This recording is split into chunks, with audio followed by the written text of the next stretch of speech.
Students, welcome back to my channel जी। CUET का exam होने वाला है मई में। टेंटेटिव डेट्स हैं 8 ऑफ मई के आसपास है, 1 जून के बीच में कभी भी हो सकता है, ठीक है। तो प्लीज मुझे ध्यान से देखिएगा, अपने accounts domain, business studies domain, general ability test domain के लिए 3 डोमेन्स के लिए मुझे बुक कर दो। Accounts domain, business studies domain, general ability test domain. मेरे को आप अपना प्रीशियस टाइम दे दो। मैं आपको सीयूईटी, आपको स्पेसिफिकली 1 मंथ के लिए कहीं ट्यूशन जाने की जरूरत नहीं है, कोई कुछ नहीं है, मैं आपको सारा करवा दूंगा इसमें, ठीक है। मेरा एक सैम्पल पेपर था जो मैंने पार्ट 1 ऑलरेडी 20 तक कर दिया है। अब मैं इसका पार्ट 2 बना रहा हूँ 21st क्वेश्चन से, ठीक है। चलिए, Girish Limited issued 2000 equity shares of 100 each as fully paid up in consideration for the purchase of plant and machinery worth 2 lakh। हमने ना गिरीश लिमिटेड ने 2000 शेयर्स इशू किए किसी वेंडर से, उन्होंने प्लांट एंड मशीनरी खरीदी 2 लाख की। तो एंट्री क्या बनेगी? Vendor account debited to share capital 2 lakh की। चलिए फटाफट। Starbucks Limited issued 50,000 shares of 100 each payable 20 on application on first में, 30 on allotment और इतना, 20 on first call और इतना, and the balance on first and final call, ठीक है जी। Shiv, a shareholder 5,000 shares, did not pay the first call on that due date. The second call was made and Shiv paid the first call amount along with the second call. All sums due were received. The total amount received on 1st February was कितना? अब हमें इन्होंने बोला है कि 1st फरवरी को हमें कितना अमाउंट आएगा। फाइनल कॉल हमारी 1st फरवरी को आ रही है, यानी कि हमें एक तो 1st फरवरी को फाइनल कॉल का अमाउंट आना ही आना है, ठीक है। शिव एक शेयर होल्डर है जिसने ना फर्स्ट कॉल नहीं दी थी, डिड नॉट पे the second call was made, और उसने फर्स्ट कॉल भी मुझे सेकंड कॉल के साथ ही दे दी फाइनल कॉल, ठीक है।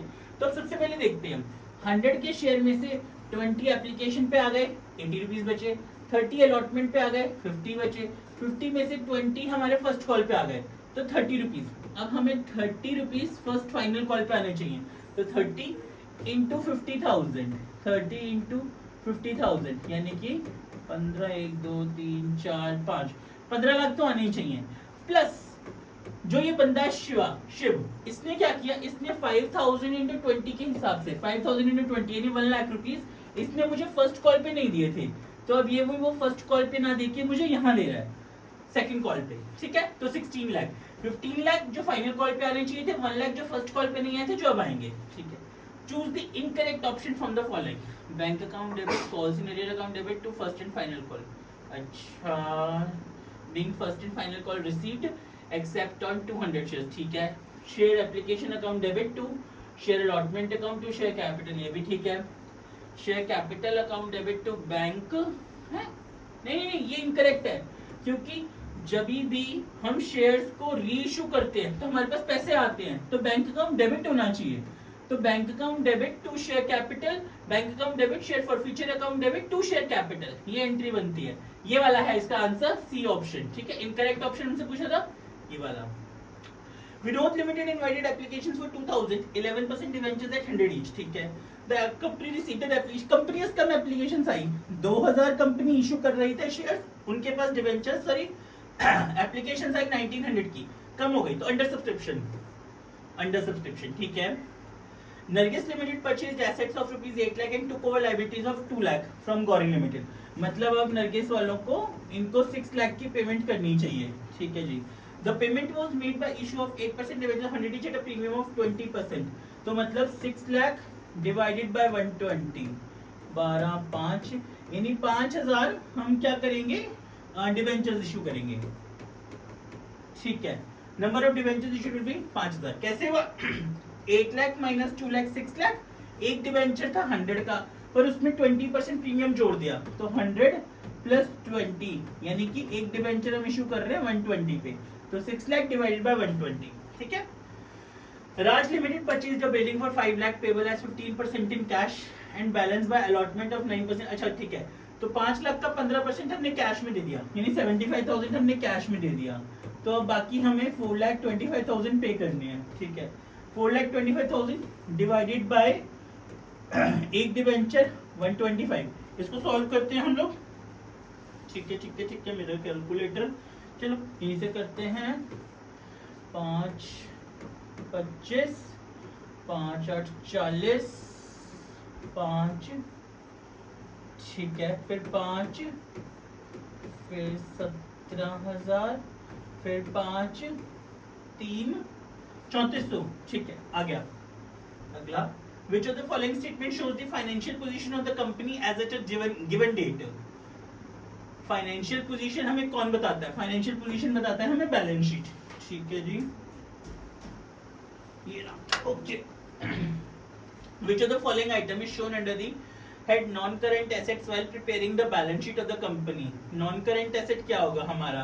पेटेंट्स, क्योंकि कोई भी इंटेंजिबल एसेट्स होते हैं वो उसमें आते हैं। ऊपर वाले क्वेश्चन में था फाइनेंशियल पोजीशन कौन बताता है? Balance sheet. ठीक है। Revenue from the sale of stock in trade is shown in the statement of P&L। ठीक है, sale of stock in trade हमारा नॉर्मल है, तो RFO रेवेन्यू फ्रॉम ऑपरेशंस। ठीक है, एक बार चेक करते चलते हैं हम अपने आंसर्स को। ठीक है, बिल्कुल ठीक चल रहे हैं, perfect. Purchase of goods for reselling is shown in the statement of profit and loss account, profit and loss under purchase of goods for reselling, purchase of stock in trade। ठीक है जी, ये वाला देखिए। रॉ मटेरियल, अगर आप लोगों को आपके इनकम स्टेटमेंट का फॉर्मेट याद हो, वो बिल्कुल अच्छे से पढ़ के चलना। इनकम स्टेटमेंट का फॉर्मेट वो होता है cost of material consumed, purchase of stock in trade और चेंजेस इन इन्वेंटरीज, वो वाला। ठीक है। The main objective of trend analysis is to make a comparative study of financial statement to indicate the direction of a movement to help in forecast। all of these हो सकता है इसका हमारा। ठीक है, चलिए। Total assets of a firm are 20 lakh and its non-current assets are 8 lakh। ठीक है, तो मतलब 20 लाख में नॉन करेंट 8 लाख के हैं, तो करंट एसेट्स हो गए हमारे 12 लाख के। करंट एसेट्स हैं 12 लाख की। What will be the percentage of non-current assets on total assets? तो simple 8 lakh upon 20 lakh into 100 कर दो, वो तो जरूरत ही नहीं है करने की। ठीक है, तो नॉर्मली हम कर देते हैं 8 lakh divided by 20 lakh into 100, 40%। ठीक है। Which analysis is considered more dynamic? ठीक है जी, देखते हैं हम हमारे आंसर्स ठीक चल रहे हैं। मोर डायनामिक जो easily change, horizontal analysis. Horizontal कौन सा होता है हमारा? ऐसा। ठीक है, तो अब ध्यान रखना, हॉरिजॉन्टल है हमारा कंपैरेटिव वाला, हॉरिजॉन्टल हमारा कंपैरेटिव वाला है। ठीक है, और वर्टिकल ये वाला सीधा, वर्टिकल सीधा वाला, इसको हम बोलते हैं common size. Which of the following transactions will not result into a flow of cash? Issue of equity shares, purchase of machinery, redemption of cash deposited in bank। क्योंकि cash deposited in bank cash and cash equivalents में ही आ गया, तो same cash and cash equivalents का मतलब हो गया। इसमें एक चीज ध्यान रखनी है, cash deposited in bank, cash and cash equivalents में 4 चीजें आएंगी। Cash in hand, cash at bank, marketable securities, marketable securities. ठीक है, और हमारा एक और आता है cash in hand, cash at bank, marketable securities और शॉर्ट टर्म इन्वेस्टमेंट्स। तो अगर ये 4 आइटम होते हैं तो इनसे कोई फ्लो नहीं है कैश का, क्योंकि ये खुद कैश के बराबर ही है। ठीक है। An example of cash flow from operating activities, cash receipts from sale of goods and cash receipts from sale of goods and services। Operating activities मतलब business के regular day-to-day operations। An example of cash flow from financing activities, financing activity क्या हो जाएगा? Payment of dividend। Dividend paid by a manufacturing company is classified under which category? Financing activity। देखिए, अगर कोई भी manufacturing company, ठीक है, या ध्यान से देखिएगा, फाइनेंसिंग कंपनी भी अगर डिविडेंड पे करेगी तो वो उसके लिए फाइनेंसिंग एक्टिविटी है, क्योंकि उसने अपने शेयर्स इशू किए होंगे। इनकम एंड एक्सपेंडिचर, ये वाले जो क्वेश्चंस है हमारे एनटीओ वाले, नॉट फॉर प्रॉफिट ऑर्गेनाइजेशन वाले, ये अभी के सिलेबस में नहीं है, इसलिए मैं इनको हटा रहा हूँ। ठीक है, ये अभी के सिलेबस में नहीं है तो इनको मैं हटा रहा हूँ। एक ये देख लेते हैं गुडविल वाले। Goodwill of the firm is not affected by location of the firm, none of these, better customer service, favourable contacts. ठीक है, इसका एक बार देखते हैं, नन ऑफ दीज। क्योंकि देखिए गुडविल जो है फर्म की वो अफेक्ट करती है, लोकेशन से भी अफेक्ट करती है, बेटर कस्टमर सर्विस से भी, फेवरेबल कॉन्ट्रैक्ट से भी। Goodwill is an intangible asset. हाँ 43 का सी। पर हम यहाँ मान के चलेंगे कि गुडविल एक इंटेंजिबल एसेट है। If case debentures of 10,000 are issued at, कई हो सकता है उसमें ये आंसर भी हो कि इसको इंटेंजिबल और फिक्शियस दोनों क्रिएट करते हैं। In case debentures of 10,000 issued at par but redeemable at premium, the premium payable is debited to premium on redemption of debentures account। ठीक है, एक मिनट फिर से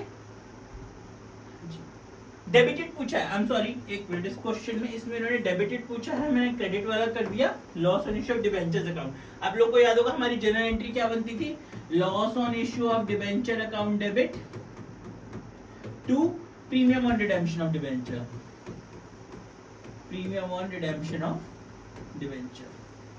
Debentures which are not repayable during the lifetime of the company are called irredeemable debentures, ठीक है, जिनको हमने कभी वापस नहीं करना उन डिबेंचर्स को तो होते हैं परपेचुअल और इरिडीमेबल, ठीक है। Total asset 10 lakh, non current asset 6 lakh, तो करेंट एसेट हो गए 4 लाख, ठीक है। शेयर होल्डर्स फंड्स इतना है, रिजर्व एंड सरप्लस इतना है, तो शेयर होल्डर्स फंड्स में से ये सब माइनस कर दो ना, शेयर होल्डर्स फंड्स में से रिजर्व एंड सरप्लस माइनस कर दीजिए, करंट लायबिलिटी माइनस कर दीजिए, नॉन करंट लायबिलिटी है सॉरी, तो शेयर होल्डर्स फंड्स में ऑलरेडी इसको करने की जरूरत नहीं है क्योंकि ऑलरेडी है हमारा share holders funds included. 4 lakh में से आप लोग नॉन करंट लायबिलिटी माइनस करो 3 लाख, तो करंट एसेट्स लायबिलिटीज आ गई हमारी 1 लाख, ठीक है। तो current assets 4 lakh, current liabilities 1 lakh, तो 4 लाख अपॉन 1 लाख, तो ये हो गया हमारा 4:1 हमारा होना चाहिए। एक बार चेक कर लेते हैं, ठीक है, sorry 4 lakh minus share holders funds हमें दिए हुए हैं। एक मिनट, ये बार बना के कर लेते हैं, थोड़ा सा कैलकुलेशन गलत हो रही है, ठीक है। देखिए एक बार ध्यान से, ये चीज है हमारे पास टोटल एसेट्स है 10 लाख के, तो 10 लाख यहाँ लिखे, 10 लाख यहाँ भी आ गए, ठीक है, ओके। यहां आ गए हमारे शेयर होल्डर्स फंड्स 4 लाख के, ठीक है। उसके बाद हमारी नॉन करंट लायबिलिटी आ गई 3 लाख की, यहां आ गए हमारे नॉन करंट एसेट्स 6 लाख के, ठीक है। तो अब हमारे करंट एसेट्स कितने बचे, करंट एसेट्स बचे हमारे 4 लाख के, और करंट लायबिलिटीज कितनी बची हमारे पास 3 लाख की, तो 4 लाख अपॉन 3 लाख यानी 4:3। देखिए एक सिंपल सा तरीका, मैं बहुत फास्ट करने लगा, मैंने कहा इसमें 4 लाख माइनस, नहीं, आपने क्या करना है, एक बैलेंस शीट जैसा परफॉर्मा बनाना है। यहाँ पे आपने 2 चीजें लेनी है, इस साइड एसेट साइड में नॉन करंट एसेट्स और करंट एसेट्स, ठीक है।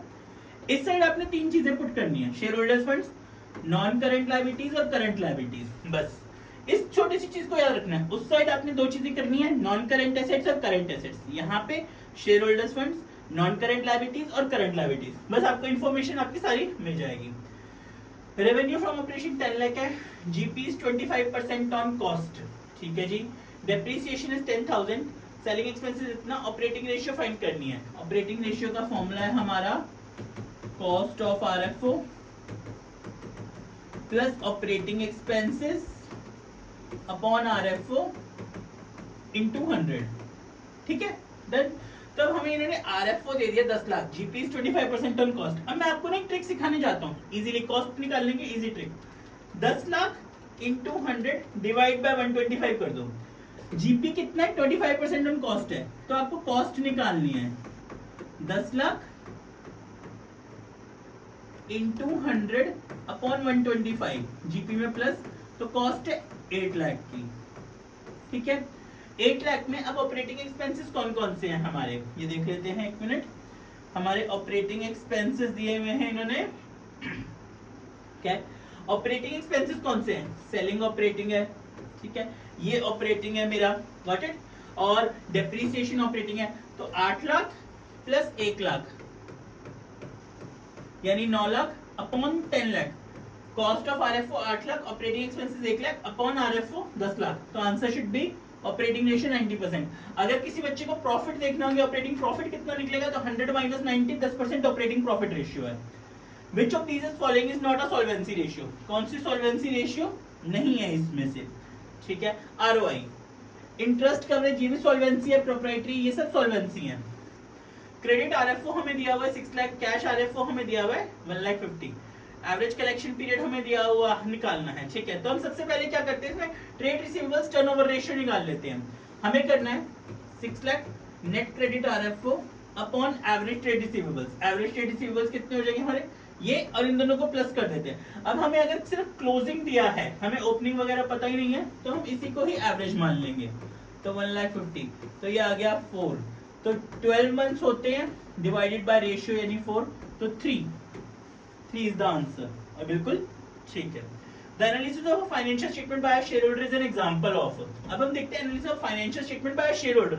अगर शेयर होल्डर एनालिसिस करेगा तो उसको हम क्या बोलेंगे, एक्सटर्नल एनालिसिस, क्योंकि कोई बाहर का बंदा एनालाइज कर रहा है। ठीक है, देखिए मैं बहुत फास्ट में सारे क्वेश्चन कर रहा हूं। मेरा एम है कि अगर मैं आप लोगों को 10-20 सैंपल पेपर भी करा दूं, मतलब 50 × 20 1000 क्वेश्चंस भी अगर मैं आपको करा देता हूं, ठीक है, तो आप लोगों को इसी में से सारे क्वेश्चंस आ जाएंगे। तो एमसीक्यूज हमने बहुत फास्ट करने हैं।